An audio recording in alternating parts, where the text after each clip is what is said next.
दररोज उन्हाच्या तडाख्यामध्ये वाढ होत असून आता तापमान जे आहे तर ते 37 ते 38 कमाल तापमानापर्यंत पोहोचलेलं आहे. आपण पाहू शकतात का येवला तालुक्यातील डोंगरगाव येथील पेरू उत्पादक शेतकऱ्यांचे तर ते पेरूंना चट्टे पडू नये यासाठी आता या ठिकाणी जुगाड केलेला आहे. या ठिकाणी मोठा खर्च करत या ठिकाणी क्रॉप कव्हर या पेरूच्या जे काही रोपं लावलेले आहेत तर त्याच्यावर टाकण्यात आलेलं आहे आणि कुठंतरी पेरूंना चट्टे पडू नये यासाठी ही घेतलेली जी तर या ठिकाणी काळजी आपल्याला पाहायला मिळत आहेत. आपण या ठिकाणी पेरू उत्पादक शेतकरी आपल्या सोबत आहेत. मलाही सांगा भाऊ, तुम्ही या ठिकाणी किती एकरामध्ये पेरूचं पीक घेतलेलं आहे आणि त्याच्यासाठी किती रोपं लावले, किती खर्च आलेला आहे? या ठिकाणी तुम्ही क्रॉप कव्हर केलेलं आहे, तर काय सांगाल? मी 1 एकरमध्ये पेरू लावलेले आहे.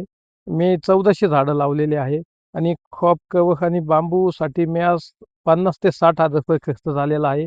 माझा एकूण खर्च 4 लाख रुपये झालेला आहे आणि मी ठिबकद्वारे पाणी देतोय त्याला आणि फळे पण चांगल्या पद्धतीचे आलेले आहे. क्रॉप कव्हर का लावलं तुम्ही? क्रॉप कव्हर तापमान आमच्याकडं 35 ते 40 सेल्सिअस इतके तापमान वाढलेलं आहे. यासाठी मी क्रॉप कव्हर लावलेला आहे आणि याचा काय फायदा? हे टेम्परेचर मेंटेन करतं आणि फळाला चट्टे पडून देत नाही.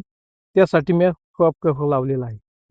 एकंदरीत पाहता या ठिकाणी 4 लाख रुपये या शेतकऱ्यांनी खर्च केलेला आहे आणि या ठिकाणी आता पेरूचं जे तर ते हंगाम जवळ आलेला आहे लागवडीचा काढणीचा आणि त्या ठिकाणी जे पेरूची जी प्रतवारी चांगली राहावी यासाठी या ठिकाणी शेतकऱ्यांनी क्रॉप कव्हर लावल्याचं सांगत आहेत.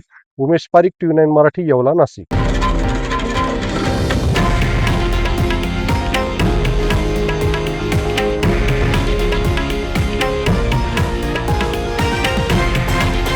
हे आहे देशातील नंबर 1 न्यूज नेटवर्क आणि आपण पाहत आहात TV9 मराठी, एकमेव.